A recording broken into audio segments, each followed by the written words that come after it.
በዩክሬን ምድር እየተካሄደ ያለው ጦርነት አራተኛ ዓመቱን ሊደፍን በተቃረበበትና የመጨረሻው የፖለቲካና ወታደራዊ ቁማር በተጧጧፈበት በዚህ ወቅት በሞስኮና በኪየቭ መካከል ያለው ውጥረት ከመቼውም ጊዜ በላይ አይሏል። የጦር ሜዳ ሁኔታ በፍጥነት እየተቀያየረ ሲሆን በዲፕሎማሲው ረገድም ዓለምን የሚያነጋግሩ አበይት ክስተቶች በመከናወን ላይ ናቸው። በተለይም የሩሲያ ኃይሎች በምስራቅ ዩክሬን ስትራቴጂካዊ ድል መቀዳጀታቸውን ያወጁበትና የአሜሪካው ፕሬዝዳንት ዶናልድ ትራምፕ ልዩ መልእክተኛ ከቭላድሚር ፑቲን ጋር ለመምከር ወደ ሞስኮ ያቀኑበት ጊዜ መገጣጠሙ የጉዳዩን ክብደት ያጉለዋል። ሞስኮ ታላቅ ወታደራዊ ድል ማግኘቷን ለዓለም አውጃለች። የሩሲያ መከላከያ ሚኒስቴር ይፋ እንዳደረገው በምስራቅ ዩክሬን የምትገኘውና እጅግ ወሳኝ የሆነችው የፖክሮቭስክ ከተማ በሩሲያ ጦር ቁጥጥር ስር ውላለች። የከተማ ለዩክሬን ሰራዊት የሎጂስቲክስና ስንቅ ማቅረቢያ ዋና ማዕከል በመሆኗ መያዟ ለሞስኮ ባለፈው አንድ ዓመት ውስጥ ካስመዘገበቻቸው ድሎች ሁሉ የላቀውና ትልቁ ስትራቴጂካዊ ስኬት ተደርጎ ተወስዷል። የሩሲያ ጦር አባላት በፖክሮቭስክ ከተማ ማዕከላዊ አደባባይ ላይ የሩሲያን ሰንደቅ ዓላማ ሲሰቅሉ የሚያሳይ ቪዲዮ በቴሌግራም ገጾች በስፋት ተሰራጭቷል። እንደ ሩሲያ ጦር ገለጻ ወታደሮቻቸው በፈራረሱ ህንፃዎችና ጭር ባሉ መንገዶች ላይ በመራመድ ከተማዋን ሙሉ በሙሉ ተቆጣጥረዋል። ይህ ዜና ለፕሬዝዳንት ፑቲን የተነገራቸው በወታደራዊ ኮማንድ ፖስት ጉብኝት ላይ ሳሉ ነበር። ፑቲን የከተማዋን መያዝ ወሳኝ እርምጃ ሲሉ የገለጹ ሲሆን የልዩ ወታደራዊ ዘመቻው ግቦቹ ለማሳካት ቁልፍ መፍትሄ እንደሚሆንም ተናግረዋል። የሩሲያ መከላከያ ሚኒስትር አንድሬ ቤሌሶቭም ለወታደሮቹ የእንኳን ደስ አላችሁ መልእክት ያስተላለፉ ሲሆን ይህ ድል ለቀጣይ ወታደራዊ ስኬቶች በር የሚከፍት መሆኑን አስምረውበታል። ከፖክሮቭስክ በተጨማሪ የሩሲያ ኃይሎች በካርኪቭ ክልል የምትገኘውን ቦቭቻንስክ ከተማና በዶንቴስክ ክልል የሚገኘውን የክሊኖቬ መንደር መቆጣጠራቸውንም የሩሲያ መከላከያ ሚኒስቴር አስታውቋል። በደቡባዊ ዛፖሬዥያ ክልልም የሩሲያ ኃይሎች ወደ ሁሊያፖሊ ከተማ በመግባት የጎዳና ለጎዳና ውጊያ እያካሄዱ መሆኑ ተዘግቧል። በሌላ በኩል ዩክሬን የፖክሮቭስክን በሩሲያ መያዝ እስካሁን በይፋ አላረጋገጠችም። የኪየቭ ባለስልጣናት ዝምታን የመረጡ ሲሆን ፕሬዝዳንት ቮሎዲሚር ዜሌንስኪ በፓሪስ በሰጡት መግለጫ ውጊያው አሁንም እንደቀጠለ መሆኑን ተናግረዋል። የዩክሬን ወታደራዊ ሪፖርቶች እንደሚያመለክቱት በትናንትናው ዕለት ብቻ በፖክሮቭስክ ዙሪያ 43 የሩሲያ ጥቃቶች ተሰንዝረዋል። ይህም አካባቢው አሁንም የከባድ ጦርነት ቀጠና መሆኑን ያሳያል። ሆኖም የዩክሬን ወታደራዊ ሁኔታ ተንታኞችና ዲፕ ስቴት የተሰኘው የጦርነት ካርታ አዘጋጅ ቡድን የሩሲያ ኃይሎች በህዳር ወር ብቻ 505 ካሬ ኪሎ ሜትር የዩክሬን ግዛት መቆጣጠራቸውንና ይህም በጥቅምት ወር ከያዙት በጥፍ እንደሚበልጥ አመላክተዋል። ይህ የጦር ሜዳ ዜና እየተሰማ ባለበት በዚህ ወቅት በዲፕሎማሲው ግንባር የሚታየው እንቅስቃሴ እጅግ ወሳኝ ምዕራፍ ላይ ደርሷል። የአሜሪካው ፕሬዝዳንት ዶናልድ ትራምፕ ልዩ መልእክተኛ ስቲቭ ዊትኮፍ እና የትራምፕ አማካሪና አማች ጃሬድ ኩሽነር ዛሬ ከሰዓት በኋላ ሞስኮ በመግባት ከፕሬዝዳንት ቭላድሚር ፑቲን ጋር ወሳኝ ምክክር እንደሚያደርጉም ተረጋግጧል።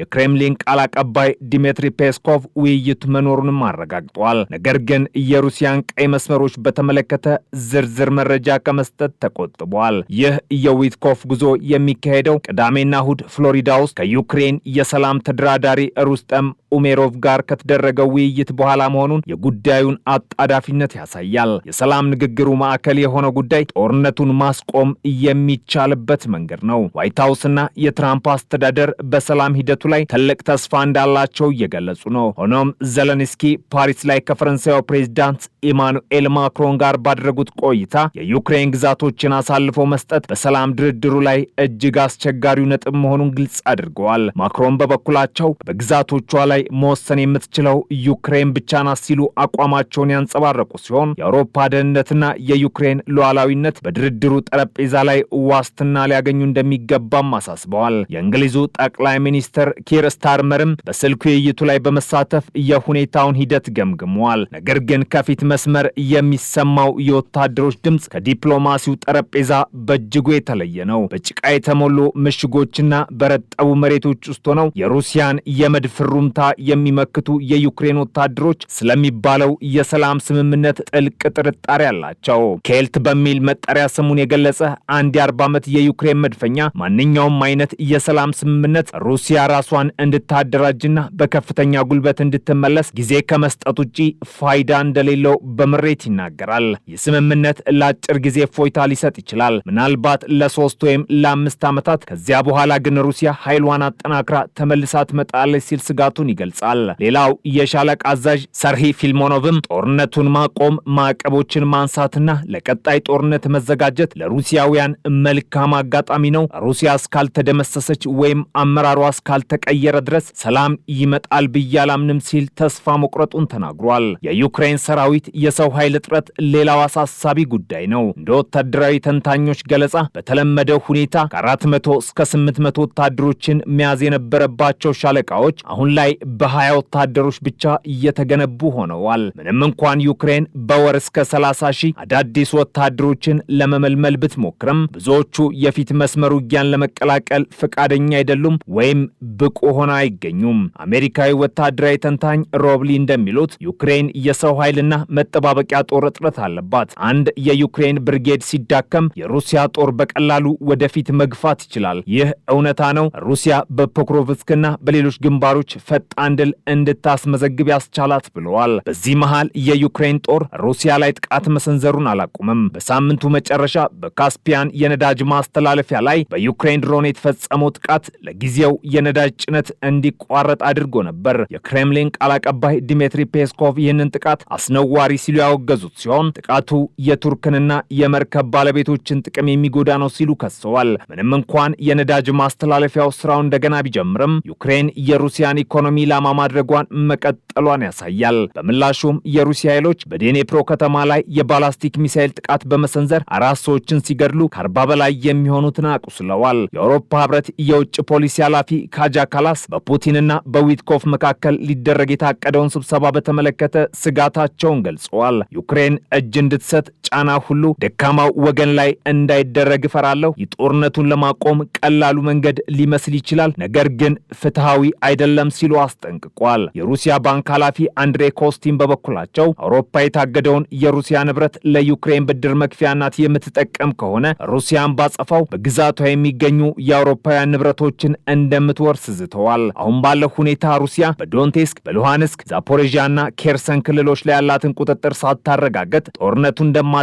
ፑቲን በተደጋጋሚ ገልጸዋል። የአሜሪካና የሩሲያ የሰላም እቅድ ረቂቅ የዩክሬን ጦር መጠን እንዲቀንስና ከዶንቴስክ ቀሪ ግዛቶች ለቆ እንዲወጣ የሚጠይቅ መሆኑ እየተነገረ ነው። ዘለንስኪ የተሻሻለ ረቂቅ ሊኖር እንደሚችል ጠቅሰው ለድርድሩ ክፍት መሆናቸውን ቢያሳዩም የመጨረሻው ሰነድ ምን እንደሚመስል ግልጽ አይደለም። ወታደሩ ኬልት በጭቃማው ምሽግ ውስጥ ሆኖ የዩክሬን ጦር መቀነስ ማለት ሩሲያ ቆይታ እንድትገድለን ማመቻቸት ነው ሲል የሰላም እቅዱን ያጣጥለዋል። የዩክሬን ወደፊት ዕጣ ፈንታ በምዕራባውያን እርዳታ ላይ ተንጠለጠለ ነው። ጦርነቱ ከጀመረበት ጊዜ አንስቶ ዩክሬን አጠቃላይ የግብር ገቢዋን ለወታደራዊ ወጪ ስታውል ለትምህርት፣ ለጤናና ሌሎች አገልግሎቶች የሚሆነውን በጀት የምታገኘው ከምዕራባውያን ብድርና እርዳታ ነው። የአውሮፓ ህብረት እስከ 2027 የሚቆይ የ50 ቢሊዮን ዶላር ድጋፍ ቢመድብም ዩክሬን ለቀጣዮቹ ዓመታት ለወታደራዊና ለመንግስት ወጪዎች ከ130 ቢሊዮን ዶላር በላይ ትፈልጋለች። የሁሉ ገንዘብ የሚገኘው ከየት ነው? ጦርነቱ